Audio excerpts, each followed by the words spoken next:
जय श्री कृष्ण। आप सभी को माघ मास शुक्ल पक्ष एकादशी की ढेरों शुभकामनाएं। प्रिय दर्शकों, आज के इस वीडियो में हम बात करेंगे माघ मास के शुक्ल पक्ष की। इस एकादशी का व्रत कब किया जाएगा, किस दिन व्रत करना उत्तम रहेगा, सूर्य के मुख से एकादशी कब है, चावल नहीं खाने का नियम आपको कब पालन करना है, भद्रा है या नहीं है, इस एकादशी की पूजा कैसे करनी चाहिए, इस एकादशी महिमा क्या है, क्यों ये एकादशी महत्वपूर्ण है, इस एकादशी का पारण कब किया जाना चाहिए, कैसे करना चाहिए, ये एकादशी जो आप करेंगे इसमें आहार क्या लेना है, भोजन कब करना है, एक वक्त का भोजन करना चाहिए, ये केवल फल आहार लेना चाहिए, नियम क्या कहते हैं, तो संपूर्ण जानकारी आने वाली माघ शुक्ला एकादशी के विषय में आपको इस वीडियो में प्रदान की जाएगी। आप निवेदन है कि वीडियो यदि थोड़ा सा भी उपयोगी लगे तो कृपया उसे एक बार लाइक अवश्य कर दीजिएगा, और यह शास्त्रीय जानकारी का वीडियो है तो जितना हो सके शेयर कीजिएगा, जिससे कि सभी लोगों तक सही जानकारी पहुंच सके। अपने व्रत की सफलता के लिए और भगवान नारायण का आशीर्वाद प्राप्त करने के लिए कमेंट बॉक्स में अवश्य लिखिएगा जय श्री हरि या ओम नमो भगवते वासुदेव। आए, आप देख रहे हैं सनातन धर्म का संसार ज्योतिष संस्थान का यूट्यूब चैनल सनातन धर्म का संसार धार्मिक। हम यहाँ पर सभी व्रत और त्योहारों सही शास्त्रीय जानकारी प्रदान करते हैं। ज्योतिष शास्त्र और पंचांग के आधार पर आपको बताते हैं कौन सी तिथि कब है, व्रत आदि कब करना है, क्या विधि है, क्या नियम है और क्या गलती नहीं करनी है। यदि आप सभी व्रत और त्योहारों की सही शास्त्रीय जानकारी पाते रहना चाहते हैं तो कृपया चैनल को सब्सक्राइब कीजिए और बेल आइकन को प्रेस कीजिए। जब आप चैनल का सब्सक्राइब बटन दबाएंगे तो वहां एक घंटी का निशान बना हुआ आएगा, उसको दबाइएगा, तभी आपको हमारे सारे वीडियो प्राप्त होंगे, अन्यथा जानकारी छूट जाएगी। आइए प्रिय दर्शकों, जानकारी आरंभ करते हैं, बात करते हैं आने वाली एकादशी की।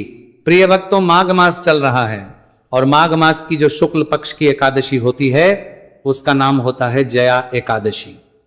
यह एकादशी मनुष्य का कल्याण करने वाली है। शास्त्र कहते हैं कि माघ मास की इस एकादशी पर जो गंगा स्नान करता है या यमुना स्नान करता है और जो त्रिवेणी संगम पर स्नान करता है उसको अत्यंत पुण्य की प्राप्ति होती है। इस दिन पर किया जाने वाला यह स्नान बड़ा कल्याणकारी होता है।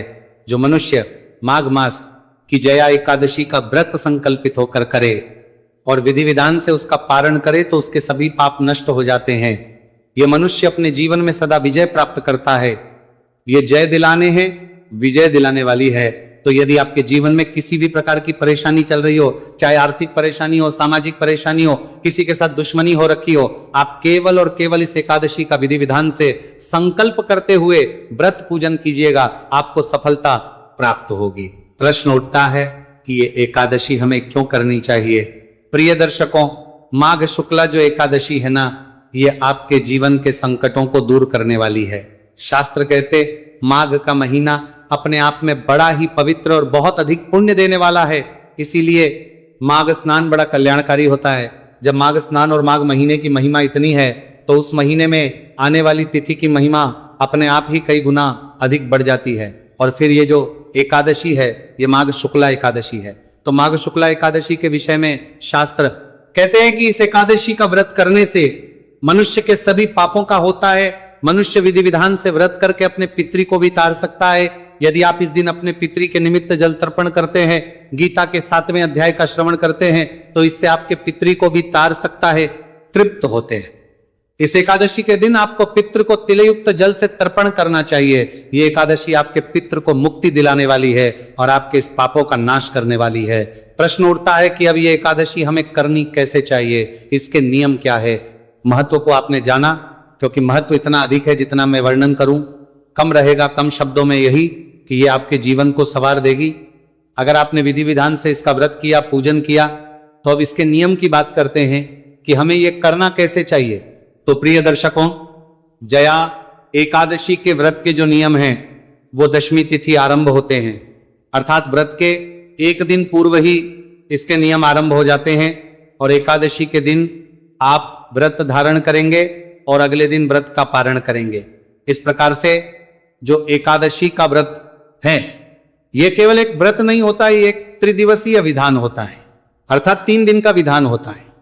तो इसके नियम व्रत के एक दिन पूर्व अर्थात दशमी तिथि से आरंभ हो जाते हैं और फिर व्रत वाला दिन आता है जिस दिन आप विधि विधान से व्रत कर रहे हैं और उसके अगले दिन व्रत का पालन करते हैं। बात करते हैं कि आपने व्रत करना कैसे है, इसके नियम क्या रहेंगे जो आपको एक दिन पहले आरंभ करने हैं। तो व्रत के एक दिन पूर्व ही आपको अन्न का त्याग कर देना चाहिए और केवल एक वक्त का ही अन्न ग्रहण करना चाहिए, अर्थात दशमी तिथि को ही अन्न ग्रहण करना चाहिए, ऐसा शास्त्र कहते हैं।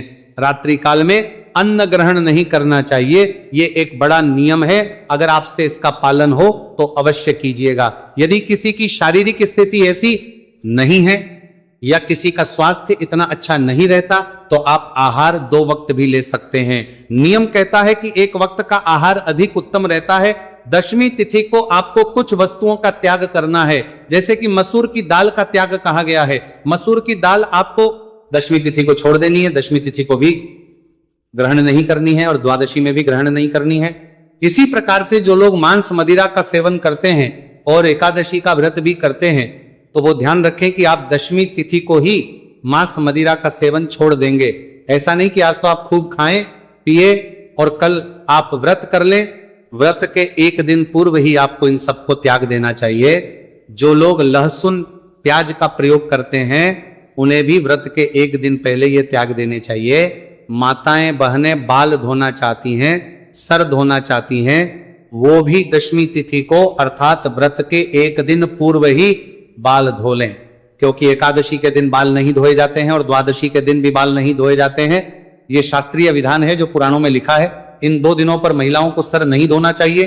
प्रश्न उठता है कि अगर मान लो कुछ ऐसी इमरजेंसी आ जाए जिसमें बाल धोने आवश्यक हो तो क्या करें? तो उस अवस्था साबुन, शैम्पू आदि का प्रयोग नहीं करना, केवल पानी से बालों को धो लीजिएगा और उसमें भी एक सावधानी बरतिएगा। जिस जल से आप बाल धोने वाले हैं उस जल में थोड़ा सा कच्चा दूध मिला लीजिएगा, बिना उबला दूध मिला लीजिएगा, चाहे वो 2 बूंद ही डालिए, थोड़ा सा दूध डालिए और उससे बाल धोइएगा। इससे दोष मिट जाता है। प्रथम तो बाल धोने नहीं होते। अगर कोई ऐसी इमरजेंसी आ जाए जो पूजा पाठ के लिए आपको बाल धोने पड़े तो आप कच्चा दूध डाल के और फिर आप इन बालों को धो सकते हैं। साबुन, शैम्पू आदि का प्रयोग वर्जित होगा और ब्रह्मचर्य का नियम भी आपने इसी दिन से आरंभ कर देना है।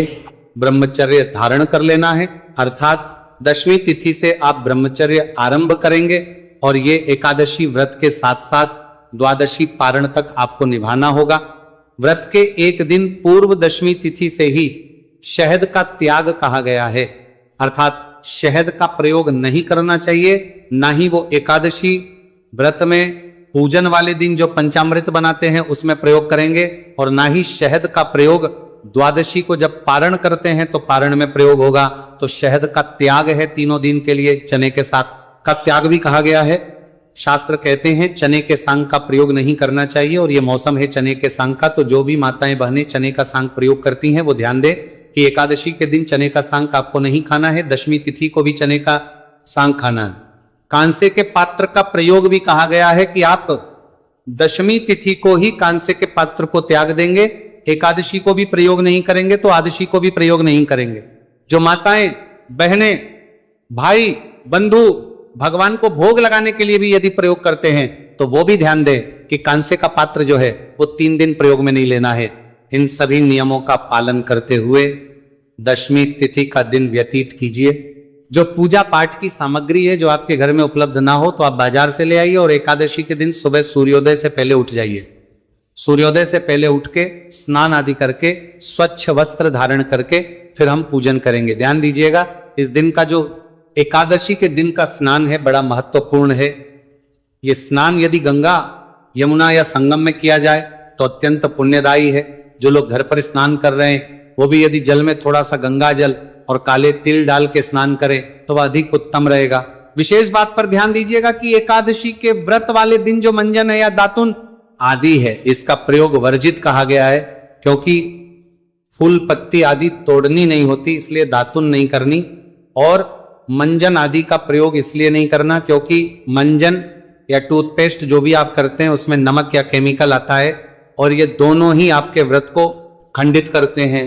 ऐसी अवस्था में यदि आपके पास व्रत वाला मंजन है तो वह आप प्रयोग कर सकते हैं। अगर आपके पास नहीं है और आप चाहते हैं कि कहां से कैसे प्राप्त हो सकता है तो कमेंट के माध्यम से पूछ सकते हैं। तो इस प्रकार से एकादशी के दिन उठ के स्नान आदि करके स्वच्छ वस्त्र धारण कीजिए और फिर अब हम भगवान का पूजन करेंगे।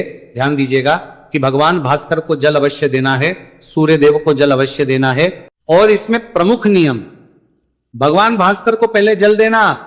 आप बाकी भगवान के जितने मर्जी पूजा पाठ कीजिए, जब तक आप सूर्य नारायण को जल नहीं देंगे, अर्घ्य नहीं देंगे, ना भगवान शंकर की पूजा सफल होगी, ना भगवान विष्णु की पूजा सफल होगी। इसीलिए सूर्य भगवान को अर्घ्य अवश्य दीजिएगा। और वो वीडियो यदि आपने नहीं देखा है अभी तो उसको देख लीजिए, बड़ा महत्वपूर्ण वीडियो है। आप कमेंट बॉक्स में लिख के पूछ लीजिएगा, हम आपको लिंक प्रदान करेंगे।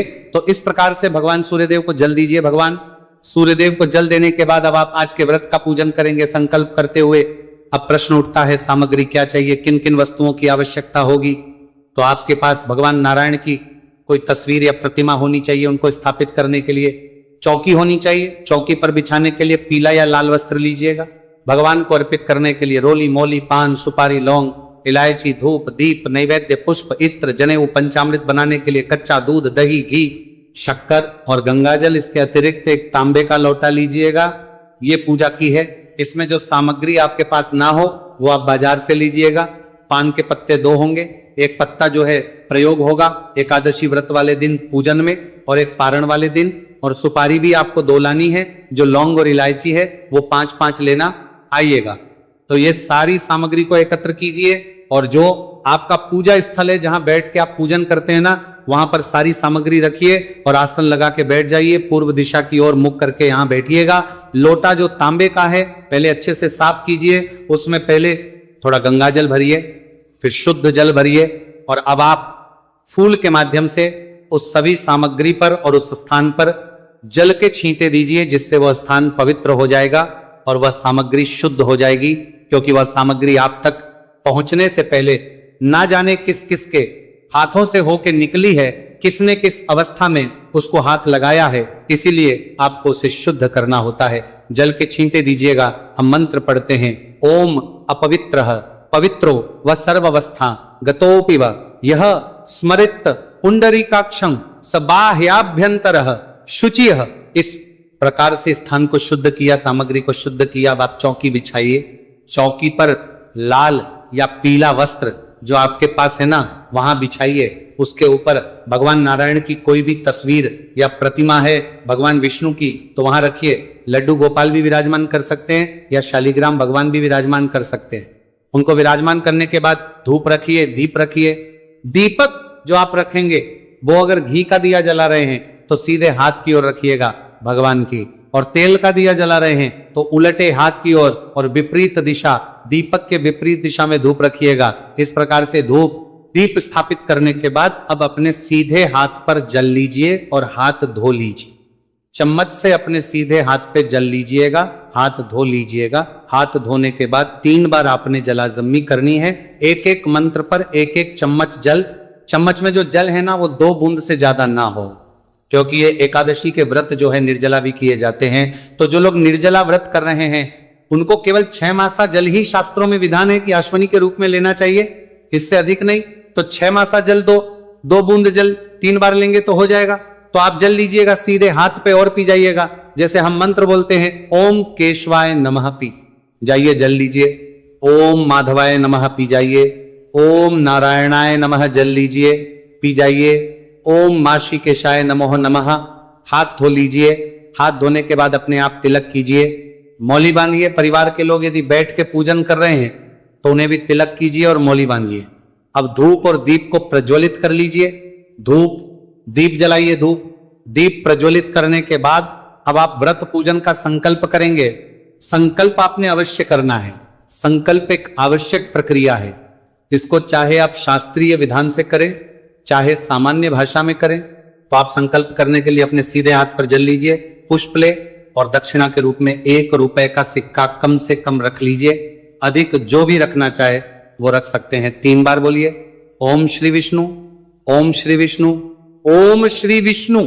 अपना नाम, अपना गोत्र, जिस स्थान पर बैठकर संकल्प कर रहे हैं वहां का मकान नंबर, क्षेत्र का नाम, शहर का नाम, माघमाशय, शुक्ल पक्षी एकादशी, पुण्यतिथि, आयु, आरोग्यता प्राप्त अर्थाय सुख, संपत्ति प्राप्त या अर्थाय भगवान श्री हरि विष्णु, प्रसन्नार्थाय एकादशी व्रत बोलिए 100 श्री विष्णु।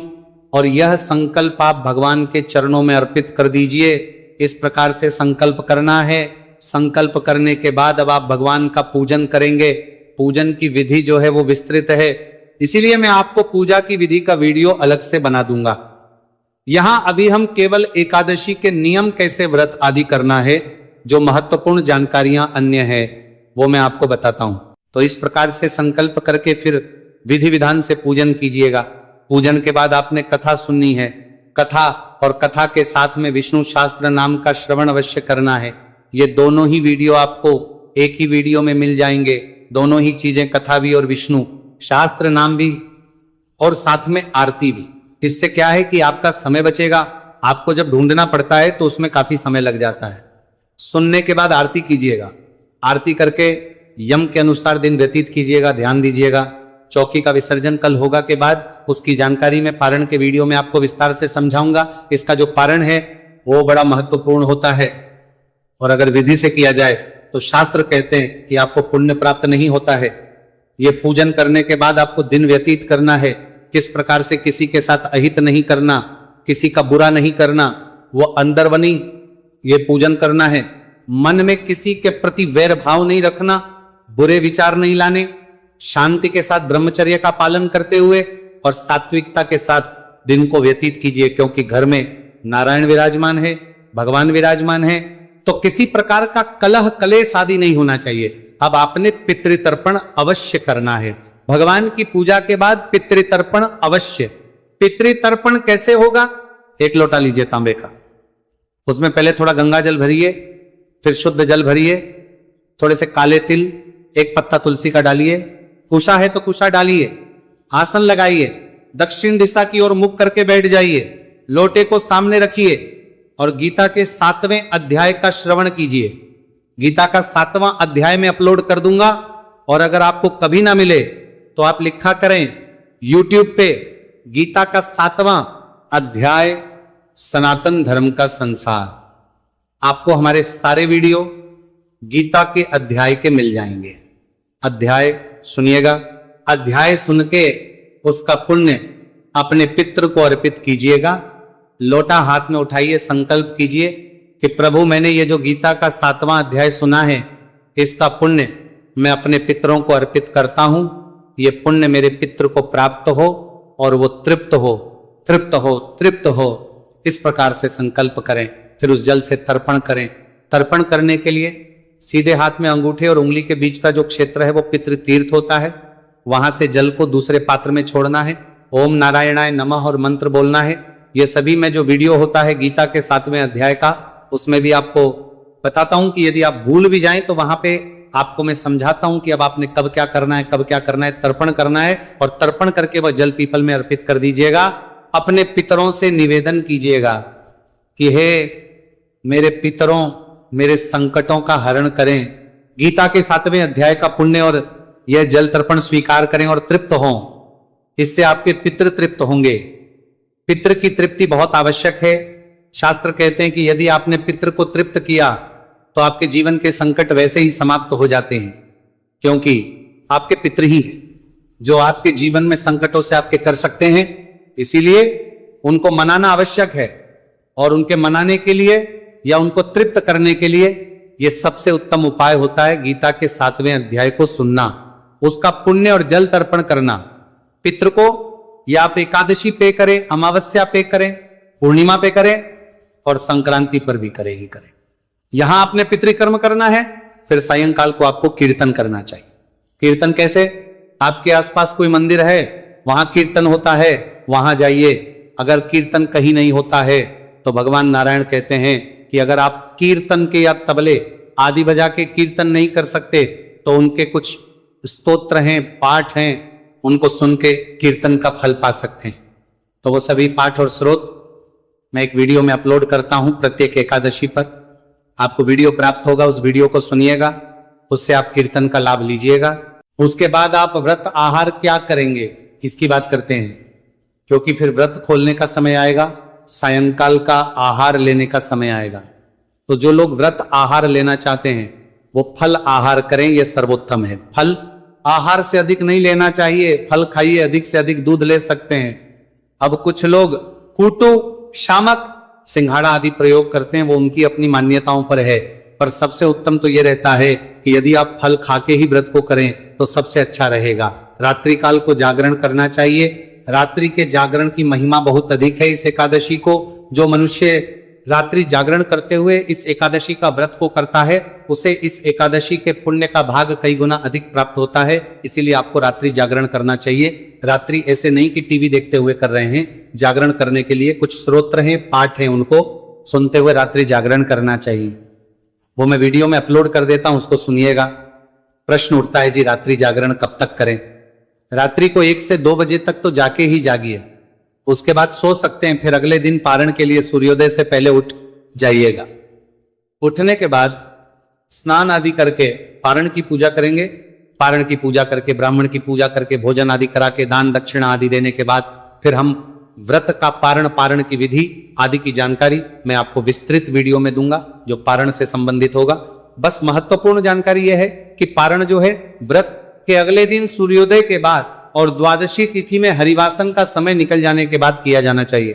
हरिवासन का समय क्या होता है? हरिवासन का समय होता है द्वादशी तिथि के पहले 5.5 से 6 घंटे में। कभी कभार होता है कि ये आगे तक भी रहता है, अन्यथा 5.5-6 घंटे में हरिवासन समाप्त हो जाता है। उसके बाद पारण कर लेना चाहिए, परंतु हरिवासर से पहले पारण नहीं करना चाहिए, अन्यथा खंडित होता है। इसीलिए पारण पर ध्यान देने की आवश्यकता होती है। अब प्रश्न उठता है कि ये एकादशी का व्रत करना कब है? तो प्रिय दर्शकों, माघ मास के शुक्ल पक्ष की जया जो एकादशी तिथि है उसकी शुरुआत हो रही है।